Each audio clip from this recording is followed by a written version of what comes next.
This morning, we're learning new details about a deadly small plane crash in Centennial. We're hearing from an expert about what they believe could have gone wrong. The Broncos could soon be moving, and nearby businesses are bracing for the impact, why some say losing Mile High would be a big blow to the neighborhood.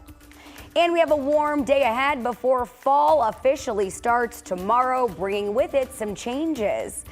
Good morning. Happy Sunday. We're getting you started with a live lookout over Denver. We can see Elitch Gardens, I-25 and Power Field in the distance. A few clouds out there, but we're seeing that blue sky peeking through for our last day of summer. Thank you so much for joining us. I'm Erica Lopez in for Lauren Scafidi this morning. We do want to get a check on that forecast. It's going to be a great day to get outside for the last day of summer, Jaden, before changes are on the way. And today is a special day too, my friend. You know what it is. What's today? It's the 21st day of September. There we go. We got to work on that. It's because the TV's on and I'm in front of the camera. I just went blank right there. But I know Earth. We're going to do that again. We're going to do it better for you guys. It's going to be really good there. But like Erica just mentioned, last day of summer, Mother Nature knows what she's doing. It's 82 degrees is what's in my forecast today, and big changes are on the way. We're actually talking with the other meteorologist here and really thinking about Tuesday becoming a potential weather impact alert. We'll talk more about that as we're still discussing that. But so far, though, good morning to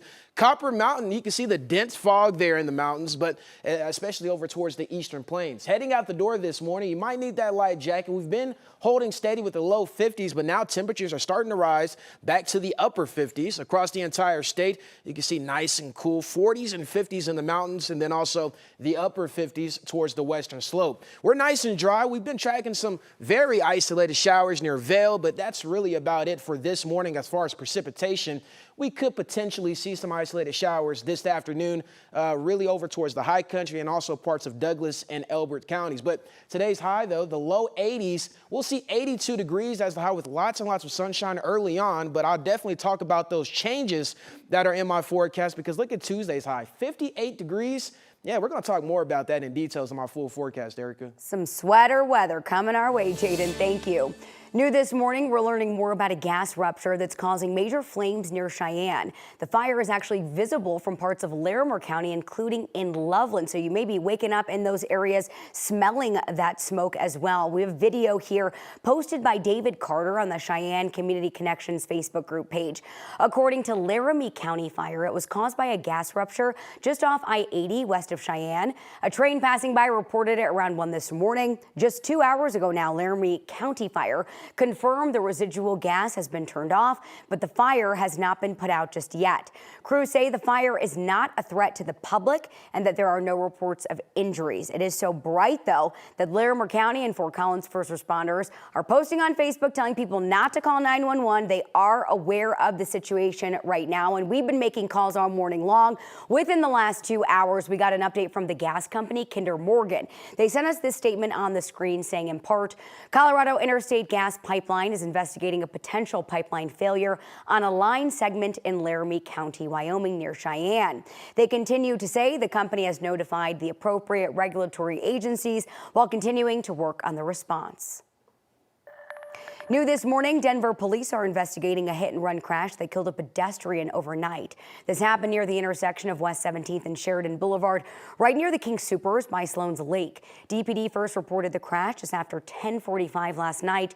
Sheridan was shut down, but everything is back open there. We're working to learn more from Denver police this morning. We'll update you on air and online as we hear back. Aurora police are investigating a crash on a trail that killed a man on Friday night. It happened near East 38th and Odessa Street. Aurora police say that an ATV and a dirt bike crashed on a blind curve. Police say 3 boys were riding on the ATV. An 18-year-old was on the dirt bike. After the wreck, the boys walked to the road. They called their parents and they asked for a ride to the hospital. Along the way, they told their parents that they couldn't find the dirt bike rider. The parents went back to the scene and discovered that the man who was pronounced dead once officers arrived. APD's Traffic Investigations Unit is now leading this case. A climbing accident in Clear Creek County left one person dead over the weekend. Idaho Springs police say emergency crews were called just after 3 o'clock yesterday afternoon. They say that a climber fell while on private property along Highway 103. Rescue teams rushed to the scene and a Flight for Life helicopter was dispatched. Officials later confirmed that the climber's injuries were too severe to survive. The victim's name has not yet been released. Greeley police arrested a suspect accused of killing an 18-year-old at a skate park last month. Police arrested 18-year-old Logan Dwayne McDowell in the death of Damian Montoya at Centennial Park. Police believe the shooting happened after a fight between people in a red truck and a gray sedan. They say the suspect drove off in the gray car. Dwayne McDowell is now facing murder and robbery charges. This morning, we're learning new details about a deadly plane crash near Centennial Airport. It happened earlier this month. A preliminary NTSB report shows the crash on September 5th happened during an instructional flight. The pilot was learning about a plane that he was planning to buy. 2 men died when their Beechcraft P-35 went down shortly after takeoff. Flight data shows the plane stopped climbing and started to descend before crashing into an industrial park south of the airport.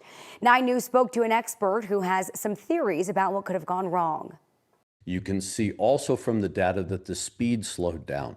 So for me, when I first saw that, it was indicative of an engine anomaly or failure at that point.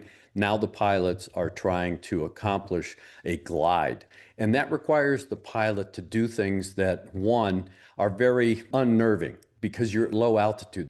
They tried to continue that left bank turn to try and return to the airport. Unfortunately, low altitude, low airspeed, they got into an aerodynamic stall. And once you lose control of the airplane from 100 or 200 feet, there is no recovery. The victims have been identified as 52-year-old Perry Matt Feeney of Arvada and 64-year-old Lee Rob Hill of Greenwood Village. Investigators will now be examining the engine to determine what exactly went wrong. The full NTSB investigation could take months to complete.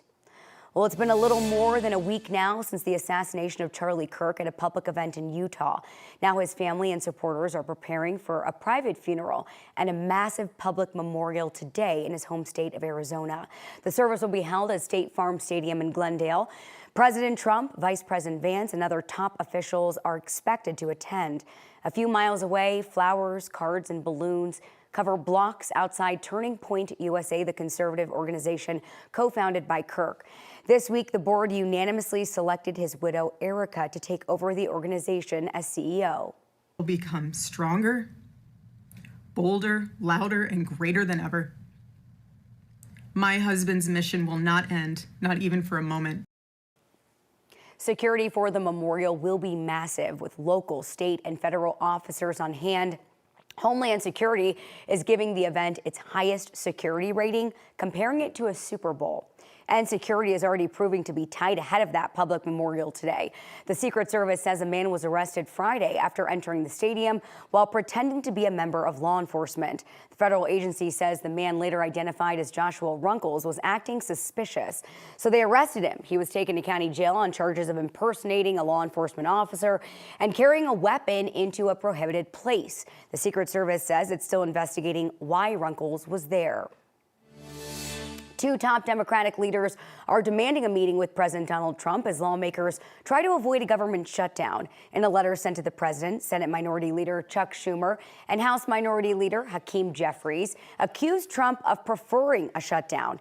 This comes a day after the Senate failed to pass a funding measure that would keep the government running. Congress has 10 days now to come to an agreement. If not, the shutdown will happen on October 1st.